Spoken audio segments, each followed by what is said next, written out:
함께 보실 말씀 사도행전 19장 4절, 5절, 6절, 7절까지 4절부터 7절 말씀을 우리 함께 합독하겠습니다. 함께 읽습니다. 시작. 바울이 이르되 요한이 회개의 세례를 베풀며 백성에게 말하되 내 뒤에 오시는 이를 믿으라 하였으니 이는 곧 예수님이라 하거늘 그들이 듣고 주 예수님의 이름으로 세례를 받으니 바울이 그들에게 안수하매 성령님이 그들에게 임하심으로 방언도 하고 예언도 하니 모두 12사람쯤 되니라. 아멘. 네, 감사합니다. 오직 예수님, 예수님의 은혜와 평강이 넘치시기를 축원합니다. 아멘. 네, 오늘 함께 읽으신 사도행전 19장 4절에서 7절 본문을 토대로 바울을 만난 후 에베소 교회가 받은 은혜라는 제목으로 말씀 받겠습니다. 자, 바울을 만난 후 에베소 교회가 받은 은혜. 우리가 지난 시간 어제 그랬죠. 바울이 에베소 제자들을 찾았다. 에베소 성도들을 만났다. 이 만남이라고 하는 것은 우연한 만남이 아니었고 어떤 하나님의 인도하심 가운데에서 찾은 것이다. 이런 뜻을 말씀드렸습니다. 찾고 성도들을 찾고 만났다. 그리고 그들의 영적 상태를 진단했다 그랬죠. 너희가 믿을 때에 성령을 받았느냐? 이렇게 물었다는 거죠. 성령 세례가 임한 것을 성령 세례에 대한 체험을 물었다 이것입니다. 자, 그래서 이제 진단을 하고요. 오늘 본문은 이제 에베소 제자들과 교회들이 이제 바울을 만난 다음에 이제 어떤 역사가 나타납니다. 거기에 대한 자세한 기록을 자세히 살펴보도록 하겠습니다. 자, 바울을 만난 후 에베소 교회가 받은 은혜. 첫 번째로, 자, 바울이 예수님 전함을 들었다. 이렇게 나오죠. 4절, 5절을 이어서 같이 읽겠습니다. 4절부터 5절 초반부 함께 읽습니다. 시작. 바울이 이르되 요한이 회개의 세례를 베풀며 백성에게 말하되 내 뒤에 오시는 이를 믿으라 하였으니 이는 곧 예수님이라 하거늘 그들이 듣고. 아멘. 자, 바울을 만난 후에 에베소 교회가 받은 은혜. 그러니까 첫 번째로 역시 바울이 예수님을 전함을 듣습니다. 역시 이제 바울은 복음을 증거했고 예수님을 드러내고 예수님을 자세히 설명하는 것을 볼 수가 있습니다. 자, 이게 무슨 뜻이냐? 이제 복음을 깨닫는다는 것을 의미합니다. 복음을 깨달았다. 자, 들었다. 이제 우리가 앞에서도 몇 번 말씀을 드렸는데요. 이 단어 아쿠어라는 단어가 여기 또 나오는 거예요. 이 듣다. 그래서 이제 그들이 듣고 복음을 깨닫고 그런 뜻이 되겠습니다. 자, 듣고 그래서 이제 이 아쿠어라는 단어가 경청하다, 깨닫다 그런 뜻을 갖고 있다 그랬죠. 경청하다, 잘 듣는 거예요. 그리고 이제 그 말씀이 들어가는 겁니다. 깨달음을 통해서 그 말씀이 임하는 거예요. 이렇게 우리의 마음밭에 깨달음을 통해서 들어가죠. 자, 그렇게 해서 에베소 교인들이 바울이 전하는 예수 그리스도를 증거하고 복음을 드러냈을 때에 그들이 깨닫기 시작하는 거예요. 아하, 그렇구나. 이게 굉장히 중요합니다. 자, 우리가 앞에서도 우리가 이제 이 단어를 만났는데 아쿠어 루스드라에서 바울과 바나바가 복음을 증거하고 선포할 때 놀라운 역사가 나타났습니다.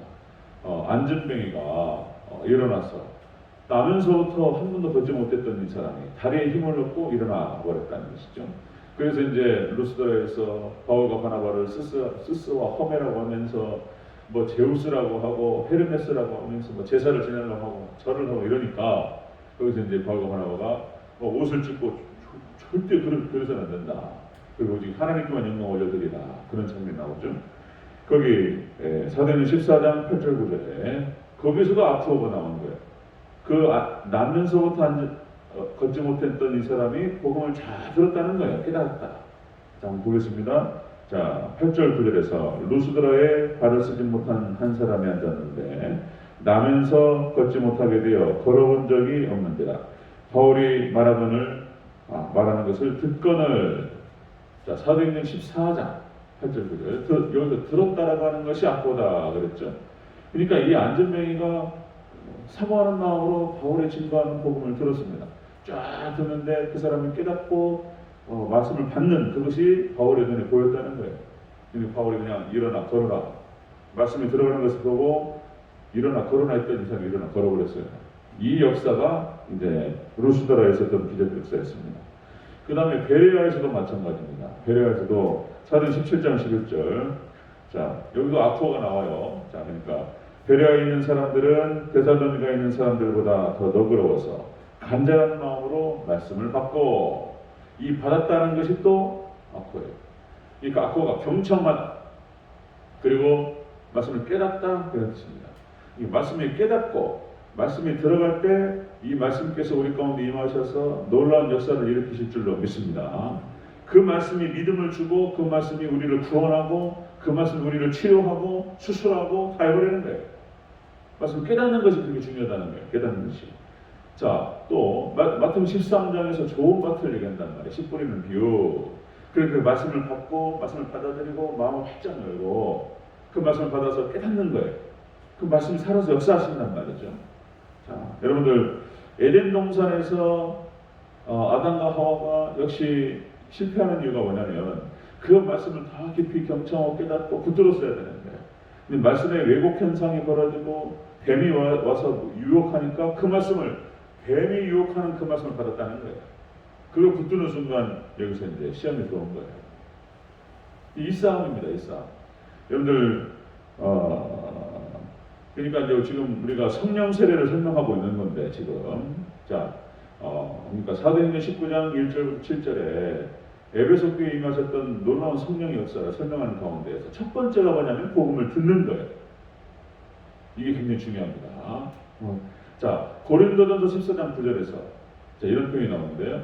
여러분들 자, 교회에서 네가 남을 가르치기 위하여 깨달은 마음으로 5마디 말하는 것이 1만마디 방언으로 말하는 것보다 나아요. 그러니까 이 깨닫는 마음으로 같이 말씀을 나누는 것, 말씀을 깨닫는 것들을 나눌 때에 1만마디 방언하는 것보다 낫다는 거예요. 그러니까 이제 어떤 은사의 더 중요성과 더 좋다 나쁘다 이것을 말하기보다도 방언으로 말하는 것은 자신에게 유익해요. 그러니까 이제 1시간을 갖다가 1시간, 2시간, 막 3시간 기도로 들어가면 방언 기도가 안 되면요 어려워요. 어렵습니다. 그러니까 이제 그래서 자신에게 유익하다는 거예요. 방언 기도는. 방언을 통해 가지고 하나님께 쭉 소통합니다. 너무나 중요하죠. 그런데 그거보다도 깨달은 마음으로 5마디 말하는 말씀을 깨닫는 그 말이 더 중요하다는 거예요. 다른 사람을 살리기 때문에. 이것은 이제 고린도전 14장 19절 얘기예요. 그러니까 예수님께서 말씀을 증거하셨어요. 예수님께서도 preaching, teaching, 그 말씀을 통해서 힐링, 그러니까 이렇게 말씀을 선포하시고 말씀을 가르치시고 말씀을 통해서 치료하시고 이 역사를 하셨는데, 그렇게 말씀을 드러내시려고 노력했던 이유가 여기에 있는 거예요. 말씀을 전파하고 말씀이 들어갈 때 역사하는 거예요. 여러분들 말씀을 잘 들으시고 깨달음이 있으시기를 주의 축원합니다. 사도 바울도 똑같았어요. 사도 바울도 역시 말씀을 선포함을 통해서 깨닫게 하는 거였어요. 자, 바울을 만난 후 에베소 교회가 받은 은혜는 역시 복음을 깨닫게 됩니다. 복음에 대한 깊이 있는 깨달음이 있으시기를 축원합니다. 이 역사하는 거예요.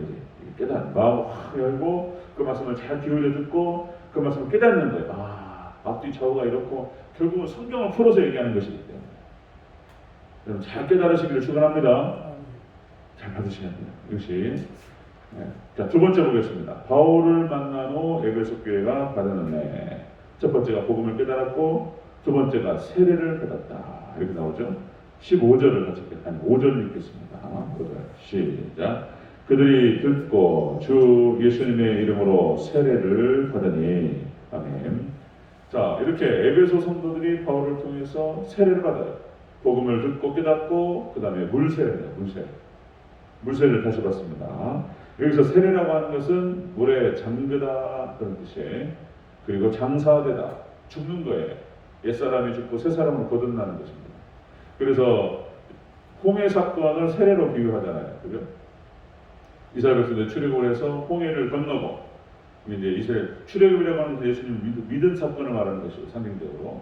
그 다음에 이제 홍해를 건넜다라고 하는 것은 그들이 장사되고 새로운 존재로 태어나는 것으로 비유하고. 사도 바울이 그렇게 해석을 해요.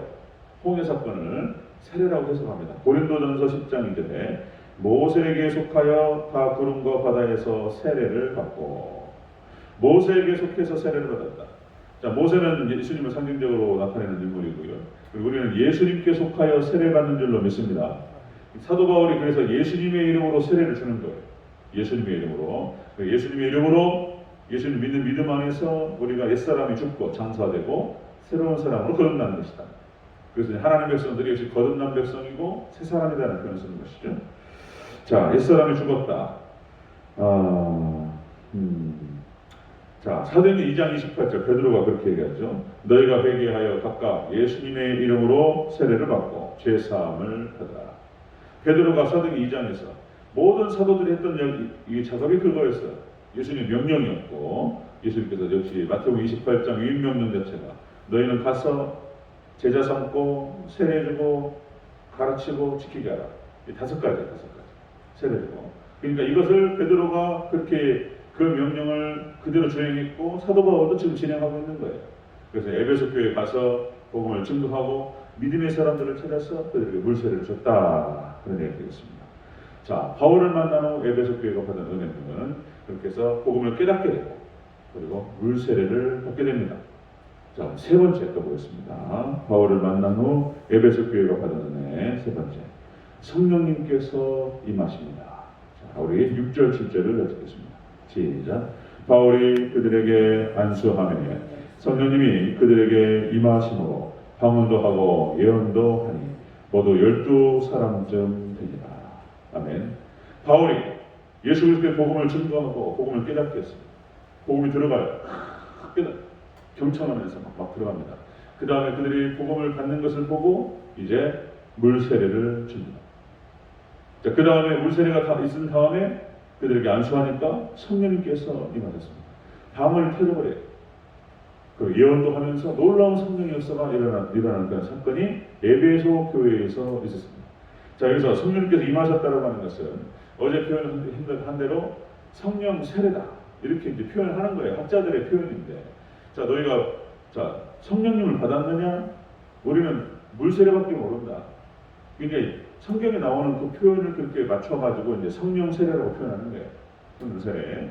자, 그래서 성령님께서 임하셨다. 임하심이라고 하는 그 임하셨다라고 하는 표현 자체가 오다, 나타나다 그런 뜻이에요. 성령께서 임하셔서 성령께서 오시는 거예요. 자, 또 그들이 예배소 제자들이었습니다. 예수님을 알았던 사람들이에요. 그걸 믿었던 사람들이에요. 그러니까 제자라는 표현을 썼단 말이죠. 그러니까 그들 안에 예수님 믿는 믿음이 있었고 성령께 내주하시는 거예요. 그런데 내주하시는 그들을 향해서 성령 세례를 물었더니 없다는 거예요. 그리고 이제 바울이 복음을 증거하고 그리고 물세례를 다시 주고 그리고 안수했더니 성령 세례가 임했습니다. 방언이 터지고 예언을 하는 역사가 일어났다. 역시 다시요. 사도행전 1장 8절 성령이 너에게 임하시며 너희가 권능을 받고 내 증인이 되리라. 성령께서 강력하게 임하시면 우리가 예수님의 증인 될 줄로 믿습니다. 그게 이제 사도행전 역사예요. 그 약속이 사도행전 2장에서 그 약속이 성취되고 그리고 초대교회 그리고 사도들을 통해서 강력하게 막 성령께서 부어지니까 사람들이 달라지고 막 하나님의 나라가 임하고 그리고 막 예수님을 증거하는데 막 목숨 걸고 증거하고 막 이런 일이 벌어진 거예요. 여러분들 우리가 성령 받아야 될 줄로 믿습니다. 그래서 어저께 표현에 세컨드 브레싱이라는 표현을 썼습니다. 두 번째 축복이라는 표현이에요. 영어로. 그럼 이 말을 못하게 한단 말이에요. 뭘 세컨드 브레싱이냐. 한번 오셨으면 됐지. 그러니까 중지론적 입장에 계신 분들이 자꾸 비판한단 말이에요.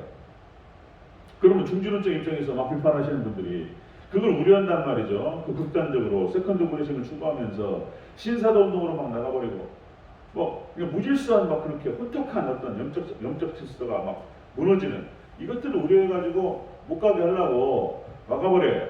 그러면서 중지론을 주장하는 건데 중지론적 입장에 있어서 막 이걸 얘기하시는 분들의 모습을 보면은 엉망진창이에요. 이거 교회가 화석화되고 그냥 막 굳어가지고 전혀 어떤 기름진 그러니까 막 성령의 임하심을 막 추구하고 막 기도하고 하나님 성령의 기름 부으심을 주시옵소서 막 이러면서 막 기도하면 더 세게 나가야 되는데 못 가냐 못 가. 성령 받을까봐 겁나 오히려. 이 말이 되냔 말이에요 이게 지금. 성령 받아서 방언 터질까봐 겁나. 그 교회가 엉망진창이 되는 거예요. 오히려 성령님께서 역사하셔가지고 병 고침이 일어날까봐 겁나요. 병이 나시면 오히려 문제가 생겨요. 오히려. 이런 이상한 일이 발생하는 거예요 지금. 기도해가지고 병 낫고 막 이렇게 기적이 일어나면 오히려 그것이 이상한 거래. 말이 안 되죠? 여러분 성령님 역사하시면 병도 낫고 그리고 막 영적으로 막 충만해지고 새로운 사람이 될 줄로 믿습니다. 이게 이상해지는 거예요. 이게 사탄이 역사한 거야. 자, 여러분들 세컨드 브레싱이라는 표현을 쓰는 건데요. 그것이 표현이 어떻든 간에 우리는 성령 세례, 성령 충만을 구하시고 하나님께 간절히 사모하시기를 축원합니다. 그것이 오면은 예수님의 증인되고 그리고 우리에게 임하시는 우리에게 부여하신 그 사명을 감당하는데 너무 좋은 거예요. 그런 거예요. 그래서 초대교회의 모습들, 그다음에 사도들의 모습, 요한과 베드로의 모습, 사도 바울의 모습, 막 이런 모습이 나타나는 거예요. 자, 또 말씀드리면 2000년 교회 역사 속에서 이렇게 부흥의 역사마다 그랬어요. 영국의 산업혁명 이후로 자본주의가 생기잖아요. 자본주의 폐해가 그렇잖아요. 자본주의 폐해가 지금은 이제 뭐 그 자본주의가 발달을 해가지고 수정 자본주의라는 표현을 쓰잖아요. 그러니까 국가가 개입을 해서 세금을 통해 왕급 조절을 해요. 부자들한테는 세금을 많이 거둬. 그리고 가난한 사람들한테는 세금도 감면해주고 복지 정책을 통해서 지원해줘요. 그러니까 빈부격차를 이렇게 좀 조율해주는 그런 수정 자본주의가 발달을 해요. 그런데 영국에서 산업혁명이 벌어지고 자본주의 폐해가 극렬하게 드러나요. 부익부, 빈익빈. 부자는 계속 부자 되고 가난한 사람은 완전히 그냥 이게 소수의 부자만 나타나고 대부분이 가난한 사람이에요. 근데 어떤 일이 벌어지냐면 강도, 도둑 막 이런 일이 벌어지는 거예요. 자본주의 사회에서. 자, 그런데 영국의 산업혁명 이후로 그렇게 완전히 엉망진창으로 사회가 이렇게 흘러가고 있을 때 영국을 자본주의 폐해에서부터 지켰던 사람이 누구냐면 교회였어요. 교회. 당시에 요한의 순례를 중심으로 해서 감리교회 창시자라고 얘기했죠. 요한의 순례를 중심으로 해서 교회가 부흥운동이 일어나는 거예요. 기도하고 말씀을 통해서 막 나가다 보니까 하나님께 임하셨어요. 영국 교회에 엄청난 부흥 역사가 일어나서 그런 모든 범죄를 갖다가 딱 던져버린 거예요. 그때 영국이 부흥이 일어날 때 미국이 동시다발적으로 같이 부흥이 일어났어요. 그때가 1800년대인데 1800년대. 그때 부흥의 역사가 일어날 때 정말 우리가 사회가 그냥 청소돼 버립니다. 범죄자가 사라져. 그런 역사가 벌어져요. 그리고 이제 그렇게 해서 부흥의 역사에 부흥의 물결을 타고 한국에도 왔던 거예요. 그 복음이. 그리고 평양에 1907년 대부흥이 일어납니다. 그러니까 하나님 성령께서 임하시면 그게 좋은 거예요. 그래서 우리 대전제일교회도 놀라운 부흥의 역사가 일어날 수 있기를 저희로 축원합니다. 부흥은 그냥 일어나는 것이 아니고 부흥은 말씀운동과 기도운동이 함께 더불어 일어나요. 말씀운동. 왜냐하면 성령님께서 말씀을 통해 역사하기 때문에. 그래서 말씀을 열심히 읽고 말씀 사모하고 말씀 사경에 부흥회가 그거예요. 부흥회. 그래서 말씀 사경에 약 3박 4일 아니면 일주일 동안. 그때 당시 평양 대부흥이 일어날 때 부흥회를 2주일 동안 2주 동안 계속 쏟아보니까 그리고 막 사모하는 마음으로 사람들이 막 몰려들고 기도하고 하니까 터져버렸어요. 그냥 성령께서 임하셨습니다. 자, 여러분들 우리 대전제일교회가 말씀을 사모하고 말씀이 말씀대로 선포되고 그렇게 해서 성령께서 그 말씀 가운데 임하셔서 우리 가운데 임하셔서 놀랍게 폭발적으로 일어나는 부흥의 역사가 우리 대전제일교회에서 일어날 수 있기를 주여 축원합니다. 아멘이 아멘. 자, 바울을 만나고 에베소 교회는 그렇게 은혜를 받았습니다. 복음을 깨닫게 되고 그리고 물 세례를 받고 성령 세례를 받습니다. 그리고 이제 에베소 교회가 세워지게 되는 거예요. 자, 귀한 은혜가 저와 여러분에게 있어지기를 다시 한번 축복드립니다. 아멘. 기도하겠습니다.